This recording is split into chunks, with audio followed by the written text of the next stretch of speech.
As I'm studying through the Gospels, I can't help but to notice the writer's emphasis over and over again of the compassion of Christ. From lepers to blind men, from the rich young ruler who just wanted eternal life, to the woman who was caught in the very act of adultery, to the prostitute that washed his feet, he looked at these people with compassion. He saw them as broken and lost and in need of healing and direction. And so what is compassion? Well, the Hebrew word for compassion is actually very closely related to the Hebrew word for womb. And it's very picturesque of a loving mother who has tender care and concern for her infant.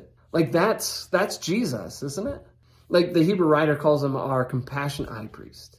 In Hebrews 4:15, he says he can sympathize with our weaknesses because he was tempted in every way that we were, even though he didn't sin.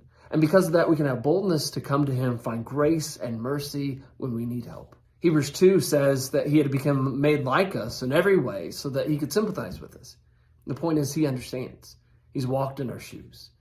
Even though he didn't sin, he didn't fall to sin like I have, he can still sympathize with my weaknesses and my struggles. I think that's one of the more challenging things for us as Christians, and we trying to become more like Christ, is having compassion for people. I saw a meme the other day that said, what if we put as much effort into trying to understand each other as we often do in disagreeing with each other? Like, think about where we'd be as a nation. Like, that's compassion. And I think we have this idea that if we show compassion to somebody, any kind of understanding to somebody, then they're going to think that I'm just accepting of them in their sin, or that I agree with them. And that's simply not true. And because of that, we're often lacking in sympathy and understanding. In fact, think about it. Jesus would have compassion upon somebody, and then he'd say, go and sin no more. Or go and sell all that you have.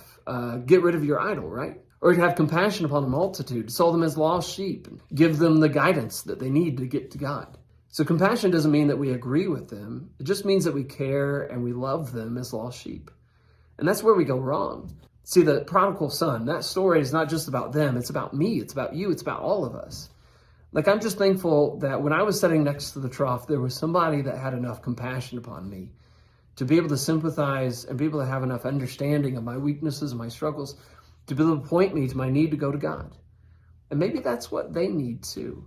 And so let's work on developing the compassion of Christ in us.